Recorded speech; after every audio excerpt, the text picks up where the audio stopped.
Hello, everyone. Today we're going to talk about how to improve listening skills in our classes. As you know, listening is a crucial part of learning English. Developing strong listening skills is essential because, in the future, our students will rely on them to communicate effectively. Most English textbooks include listening exercises, but how can we make the most of them in class? Let's explore some effective ways to work on listening skills and engage students in the process. Before starting a listening activity, it's important to let your students know the topic. Is it about travel, food, music, or something else? Telling them the topic beforehand helps them prepare mentally. For example, if you tell your students that the listening is about travel, they will start recalling related vocabulary and background knowledge. This activates their minds and makes it easier for them to follow the listening. It's also important to remember that no one understands 100% of what they hear. Some parts of the listening may be unclear to students. However, if they already know the topic, they can use context clues to guess the meaning of words or phrases they don't fully understand. This makes listening practice more effective and less frustrating. After introducing the topic, it's time to play the listening. Most textbooks come with worksheets that include different types of questions, such as true or false, multiple choice, or ticking the correct option. These worksheets help students focus on key details while listening. Before playing the audio, make sure students understand the worksheet. For example, if the listening is about travel, you can show them the paper and explain. Look at this worksheet. The first question asks you to tick the topics they talk about. The second question asks you to choose the best option. Then, play the audio and have students answer the questions as they listen. After the first round, check their answers. If many students struggle or leave questions blank, play the audio again to give them another chance to complete the worksheet. This ensures they have enough exposure to the listening and can improve their comprehension. After students complete the worksheet, I ask them to put it aside and focus on writing down keywords from the listening. In this step, students close their books, take out their notebooks, and listen to the audio again. Their task is to write only the most important words, the keywords, instead of trying to write everything they hear. It's essential to teach students what keywords are. Some students might try to write every single word, which slows them down and makes it hard to keep up with the audio. To help them, I explain. Unimportant words, subjects like she or he, and prepositions like to, from, at don't need to be written. Negative forms. Instead of writing she doesn't work, they can use a simple symbol for negation. Key ideas only. They should focus on nouns, verbs, and important adjectives related to the main idea. Once they understand this, I play the audio again, and they write down the keywords while listening. As they work, I walk around and check their notes, offering help if needed. Finally, when the listening is finished, I ask one student to give a summary of what they understood using their keywords. This helps them practice both comprehension and speaking skills. After asking 2 or 3 students to share their keywords and summaries, I play the listening again. This time, I ask students to go deeper into the details. Now, instead of just keywords, they should expand their notes by adding more information.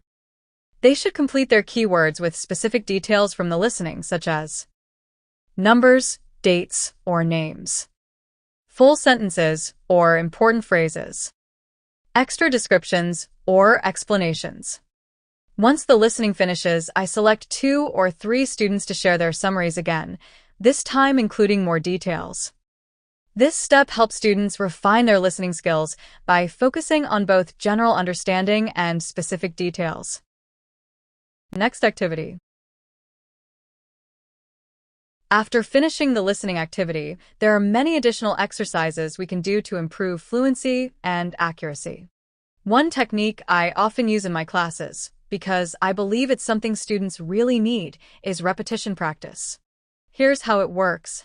1. I pause the audio after each long sentence. 2. I ask a student to repeat the sentence exactly as they heard it, matching the speaker's intonation, pronunciation, and feeling. 3. For example, if the audio says, 3 years ago, I was a completely different person, I pause and ask a student to repeat it just like the speaker. 4. Once the student repeats it correctly, I play the next sentence and ask another student to do the same. This activity is extremely helpful for improving students' fluency, pronunciation, and intonation. By mimicking the speaker, they develop a more natural way of speaking English. For our next listening activity, we can incorporate a speaking exercise based on keywords and structures from the listening text. For example, after reviewing a listening passage, I select important phrases such as, I have to say, to be a completely different person, to say much in a crowd, to try to do something, to avoid doing something, to be incredibly shy and reserved, to have a great sense of humor. I then write these useful structures on the board to help my students actively use them in their own speech. I also highlight key collocations, such as to be incredibly shy or to have a great sense of humor, so students can see how words naturally fit together. After this, I run a speaking activity. For example, I write sentence starters like, I have to say, 5 years ago, I was. What was I like? Why? How did that affect me? Now I have changed. I have become. What changed? Why? What is the result? Students then use these prompts to create their own stories, incorporating the vocabulary and structures from the listening. This way, they not only understand the listening text, but also become more active in using the language themselves. This method strengthens their ability to recall and use new structures naturally in conversation. Based on your students' needs, you can create a replacement plan to adjust activities accordingly. For example, if your student has learned Prism Perfect, you can incorporate it into their practice. When they later learn Simple Past, you can modify the activity to include both past and present, helping them reinforce both concepts. When designing a speaking activity, consider the grammar structures your student has already learned.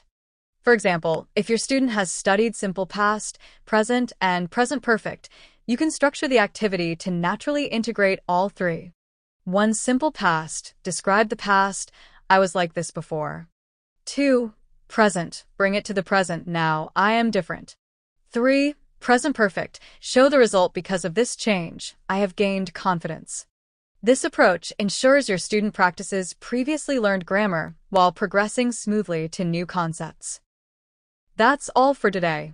Don't forget to like the video, subscribe to the channel, and leave a comment below if you have any suggestions for a specific lesson plan you'd like me to create. Feel free to share your thoughts, and I'll be happy to make a lesson plan for you. Thanks for watching, and I'll see you in the next video. Take care, bye.